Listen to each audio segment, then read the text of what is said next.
नमस्कार, DTW24 news देख रहे हैं आप और मैं हूं आपके साथ काजल तिवारी। बिहार में विधानसभा चुनाव होने वाला है और चुनाव को देखते हुए सभी पार्टियां जनता को रिझाने में लगी हुई है।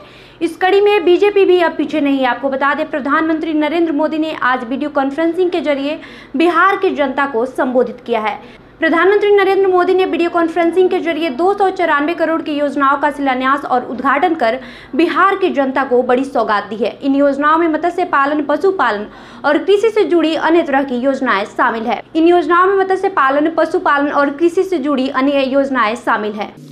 मोनिका जी, आपके घर में कौन कौन है?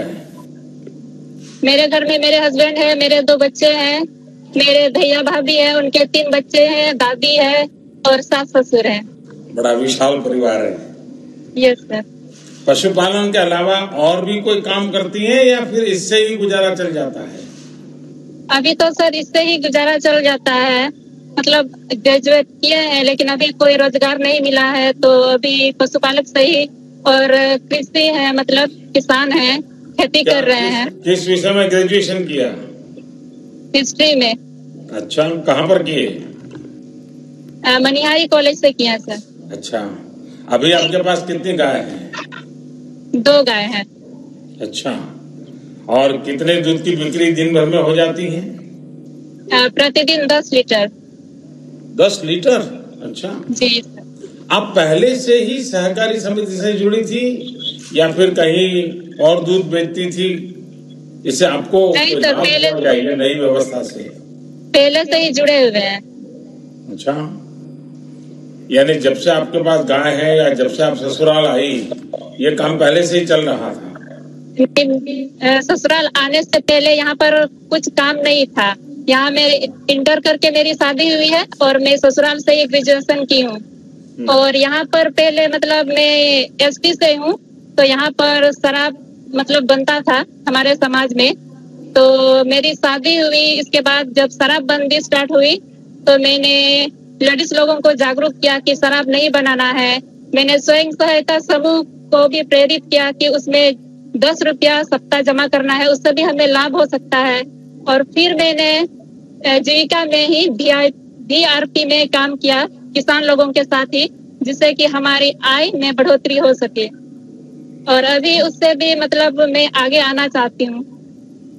और अपने गांव सबसे पहले तो मैं आपके पतिदेव को, आपके ससुर साहब को, आपकी सास को यहाँ से विशेष प्रणाम करता हूँ, क्योंकि आप इंटर के बाद शादी करके ससुराल आई और आपकी पढ़ाई आपने पूरी की। देखिए, ससुराल में आपको इस प्रकार से सम्मान मिलना, इतना प्यार मिलना और आपको पढ़ाई के लिए सुविधा देना, और जैसा आपने यहाँ कहा कि आप SC क्लास से हैं, ये जो जागरूकता पहुंची है, मैं आपके परिवार को बहुत बहुत प्रणाम करता हूं कि उन्होंने आपके लिए इतने सारे अवसर खोल दिए। Thank you sir. मेरे जैसे और भी महिला हैं जो ससुराल में आकर के अपना पढ़ाई छोड़ दी है, उसको भी मेरे मतलब हमें देख करके उसको भी प्रोत्साहन होगा कि हम भी आगे आए। वाह, चलिए, आपने तो इस काम के अलावा भी न सिर्फ बिहार की बेटियों को प्रेरणा दी, देश की बेटियों को प्रेरणा दी है। Yes sir.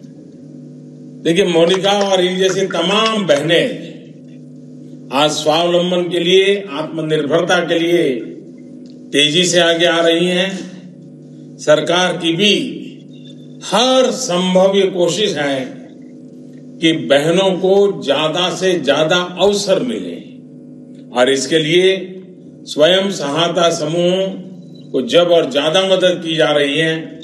मुझे विश्वास है कि पशुपालन में तो वैसे भी परंपरागत रूप से ही हमारे यहाँ पशुपालन का काम हमारी माताओं बहनों ने ही संभाला है।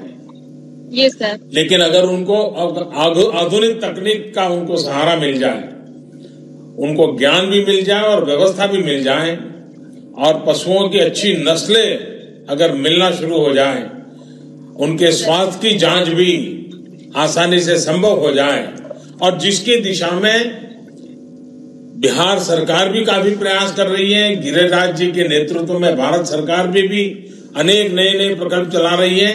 मुझे विश्वास है इन सारी चीजों का बहुत बड़ा लाभ मिलेगा आपको, और आप जैसे पशुपालक निश्चित ही देश की अर्थव्यवस्था में एक नई ताकत बनेंगी। लेकिन आप मोनिका जी पढ़ी लिखी हैं, मैं आपसे आग्रह करूंगा, अभी आपने देखा होगा कि कुछ न्यूज चैनल ने गुजरात की बनास डेयरी की 10 बहनों का बड़ा परिचय दिया था। वो गांव की किसान बहनें थी, कोई ज्यादा पढ़ी लिखी तो नहीं थी, लेकिन वो 1-1 करोड़ रुपयों का दूध का कारोबार करती है। यानी अपने आप में सिर्फ पशुपालन और दूध का काम। अगर आप वेबसाइट पर जाओगी बनास डेयरी की या अमूल डेयरी की या साबर डेयरी की, तो आपको ऐसी कई बहनों ने कैसे पराक्रम किए हैं, आपको बहुत सारी जानकारियां मिलेगी। तो मैं जरूर मोनिका जी, आपने जैसे पढ़ाई में रुचि ली है, अब आप वैज्ञानिक तरीके से पशुपालन के इस काम को आगे बढ़ाइए। आपने जो ग्रेजुएशन किया है, इसलिए और नया कुछ खोजने में समय बर्बाद मत कीजिए। आपके पास जो ताकत है, उस ताकत से आप पूरे क्षेत्र का, पशुपालन का कार्य क्षेत्र ही बदल सकती है। और बड़े विश्वास के साथ आगे बढ़िए। आपके क्षेत्र के सारे किसान पशुपालक आपको जीवन भर आशीर्वाद देते रहेंगे। और मुझे विश्वास है कि आप जैसे पशुपालकों को और आपके कारण अन्य लोगों को भी बहुत लाभ मिलेगा। मेरी तरफ से आपको बहुत बहुत शुभकामनाएं हैं। एक जो आप बच्चों को जाकर के मोटिवेट करते हैं और आप टेक्नोलॉजी से जुड़े हुए हैं, क्यों ना आप अपनी एक ऐप बनाएं, जिस ऐप में एक 10-12 मिनट का हर हफ्ते में 2 बार एक बच्चों को समझ आए पशुपालन का, खेती का, टेक्नोलॉजी का, ऐसे छोटे विषय आप उनको ऑनलाइन पढ़ाएं। हो सकता है आपकी बहुत बड़ी रीच हो जाएगी। देश में भी कई लोग होंगे जो आपकी 10-10 मिनट की वीडियो, और हर सप्ताह तय हो गए, आप सप्ताह में 2 दिन इतने बजे अपलोड करेंगे, मतलब सब लोग इंतजार करेंगे, क्योंकि आपके पास टेक्नोलॉजी है और मैं देख रहा हूं कि आपके पास समझ भी है।